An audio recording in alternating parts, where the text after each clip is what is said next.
Well, hello again. It's Masha Єфросиніна from MSC Studio, YouTube Studio, and I'm very happy to welcome here the Prime Minister of Estonia, Ms. Kaya Kаллас. Hello. It's a pleasure to tell you personally, Ms. Kаллас, thank you from all the Ukrainians for the great support you personally, your country, in your face and your personality, for everything you have been done for Ukraine during this year, the terrible year for our country. And thank you for coming. I'd love to start with your last interview in this studio on the last Munich conference. I watched it twice because it was very interesting for me. How did you feel yourself in that moment when you predicted that war? And do you remember the words that you said, that you really believed that time in the effectiveness of the negotiations with Putin, Kremlin, and so on? Did you change your mind during this year? No, I haven't changed my mind. I think I have changed others' minds because that was the way they operate, and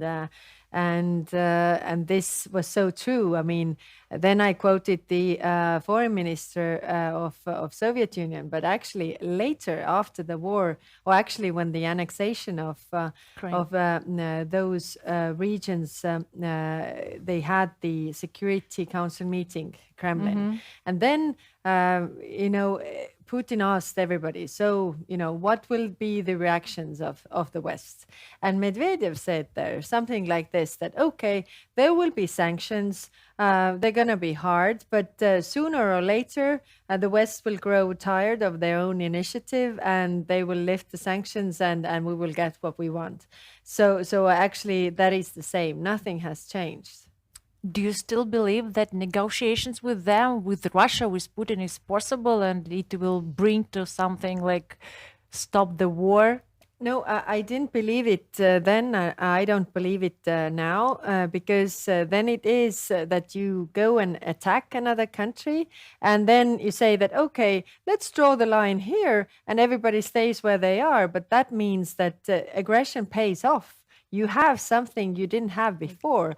And that serves as an invitation to use aggression everywhere because nobody can feel safe because, it pays off, really. I think what we have to work right now is the accountability, not only for the war crimes, but also for the crimes of aggression, which is leadership crime, really. So this is something to get the clear signal out there that you can't get away with this. Well, one of the first really was it really difficult for you to be one of in the minority, of people who really believed that Putin will do genocide with Ukrainian people? If I look back to the last Munich Security Conference, then I remember the discussions we had here in different setups, dinners and occasions we had. I had discussions with very many people, and I remember particularly one discussion where one of very high officials of one country was saying to me that, this is not going to happen. And I was saying that I hope you're right. I really, really do hope that you are right and I'm not. But our intelligence tells otherwise. And unfortunately, I was right and he wasn't. So I'm not happy about this. It's just that, I would have wanted to believe that it's not possible. And even going to bed on the 23rd of February, I remember I said to my cabinet members that keep your phones on because the war is going to start and we're going to have a government meeting during the night. Because we have to start the Article 4 consultations in NATO. And when I woke up at 5, then I mean, going to bed hoping that I'm not right and it's not going to happen. And waking up at 5 and seeing that, it is happening. And you just can't believe that in 2022, these things are happening, could happen. It's unbelievable. It's unbelievable. Even you cannot get used to this living in Ukraine. Absolutely not. No, you can't, but we can't get used to this. Nobody can. I mean, people living in alarm every hour, keeping their children in bomb shelters. It's impossible to get used to this, in spite of the fact that we are continually living. Staying here in Munich this time, do you feel that the mood of all the politicians who didn't believe, who wanted peaceful negotiations, who believed that Putin is not a crazy maniac, and so on, do you feel that these moods have changed? Or you still meet people who say, oh, we can do something, we can fix it, we just need something, blah, blah, blah. What moods are today on this conference? Well, if I look back this year, then first it was very much so that you were right. We should have listened to you. We were naive towards Putin. I heard that so many times. But then, time goes. And then again comes, ideas that what should we offer to Putin and all these things. And I have the feeling that it's like, okay, you were right then, but listen to us now. And then my question is, why do you think that you are right now when you weren't before? So maybe you should listen to us right now as well. I mean, there are issues like accountability. There can't be that you can get away with the crimes of aggression. Then second is definitely that we are that Ukraine is able to defend themselves. And third is the isolation of Kremlin and Russia on the political international stage. Because so far the message does not get through to Russia, really, and they continue with their imperialistic dreams. If you ask anybody in Ukraine, in the street or somewhere, about this, they will tell you what should happen with Ukrainians, just for the whole Europe and the whole world and West would do more steps, more radical steps. What would you answer for this? No, I can see the frustration, but because the price goes up with every delay, with every hesitation, and sometimes I've said as well that just imagine that we would have given all the military aid that we are giving right now already in January, like Estonia did before the war started. I mean, the outcome, I think, would have been different because then the signal to Russia would have been that we are behind Ukraine. You can't win this war. Don't take this up. I don't know if it would have made any difference, but I think it would have saved some lives, definitely. But on the other hand, it has been a huge effort for the European countries to be united and to be there for Ukraine, helping refugees, helping with the military aid, helping with the humanitarian aid. And I'm glad that it is so, because I have the comparison with the 2014 when I was a member of European Parliament and I saw how the unity just fell apart over some months. Like, let's draw the line here, let's forget about this, and let's continue with our lives. It's different now. So I would say to the Ukrainian people that we are there for you and we try to do it faster. But we are democracies and it takes time. I've proposed last week in the European Summit that we should do, a joint procurement so that European countries will provide funds and the European Peace Facility will procure ammunition, for example, and it will be sent directly to Ukraine so that we could fasten the process, really make it faster. Do you think this year this process really will be faster than in the beginning of 2022? It has been. I mean, if you look at the process, then it has been faster, sure. and I think the realization is there, and countries have acted accordingly as well. You're part of government of the country which is led by women. Yeah, I wanted to talk to you about women empowerment. Sometimes me myself, I'm doing a lot with the women activities and women rights and domestic violence and everything connected with the struggle of women in Ukraine. And it's interesting for me to know your ideas about, of course, we love to say that if women were leading the world, there would no be wars in the world. I agree with this. Women would never start wars. What do you think? Well, in history, there have been times like Catherine the Great, but there is a good book written by Steven Pinker, Better Angels of Our Nature, where he actually also shows that when there are more women in leadership, then there is less violence. And not only because of the war, but because of the society is somehow less, the society is more balanced. But what do you think, which is the most strong force of women today? What impact can we do? What is I mean, everybody has to use their strengths, and men have their strengths and women have their strengths.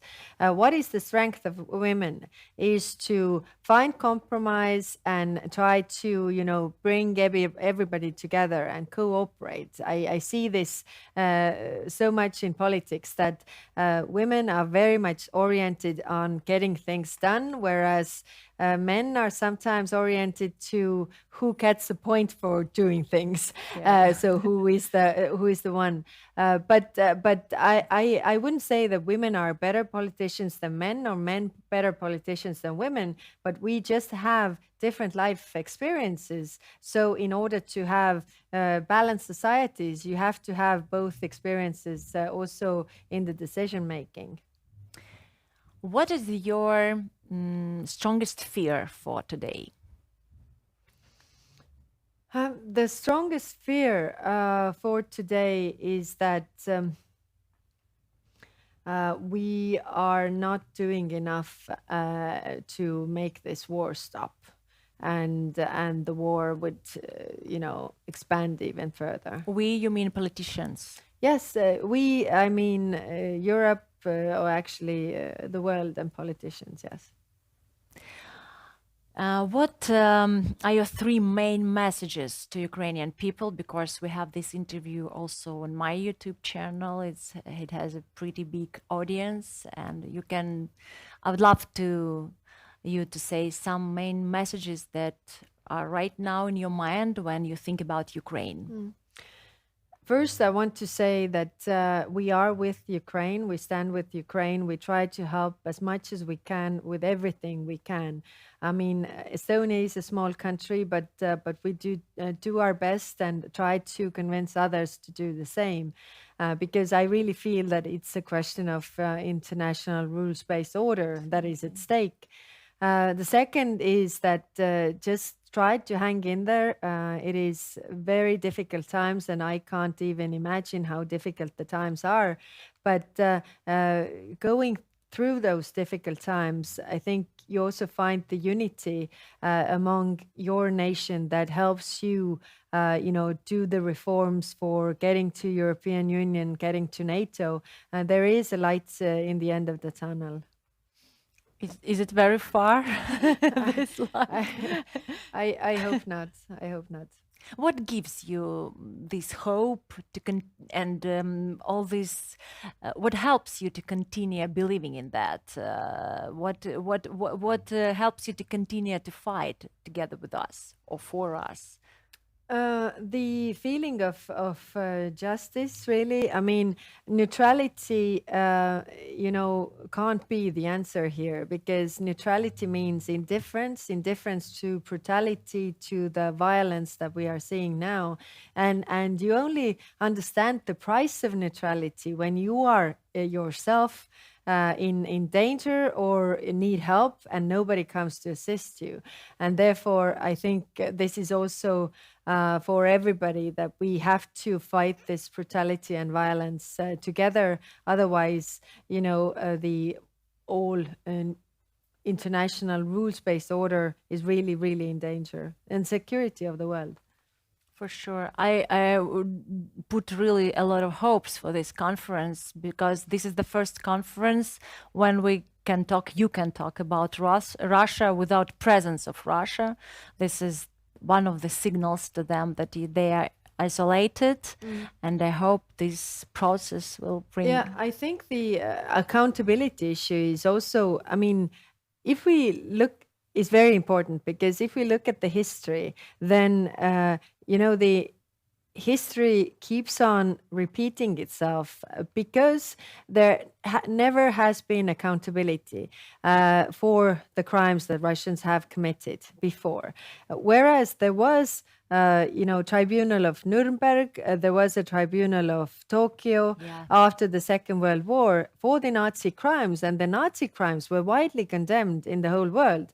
Then there was no tribunal of Moscow, and the communist crimes that were committed in Ukraine, in Estonia, were never tried. So what was I've been reading about those tribunals a lot, and what is interesting regarding the Nuremberg tribunal, it was that people got the information about those crimes, and they were shocked what the Nazis really did, and I think that the wide world actually does not know, even Europe does not really widely know what the Russians have done, and the Russians don't know this as well. So they can't take the responsibility for the previous crimes, and that's why it just keeps on repeating. It's crazy, not? And we live in the times of internet, social media, news and everything. We cannot but show the whole world and the Russian people. But Russia is not a free country, and history matters. The way history is taught in Russia does not reflect that dark side of history, what is also part of the Russian imperialistic thought. And that's why it is more like glorified, and when it's glorified and dictators are glorified, then there is no obstacle in becoming a dictator or submitting to a dictator if it is so much glorified, and glorified also getting additional territories and doing what they do right now in Ukraine. We really hope, I really hope to live till that time when I see the tribunal under Putin and Kremlin and everybody who is killing my people.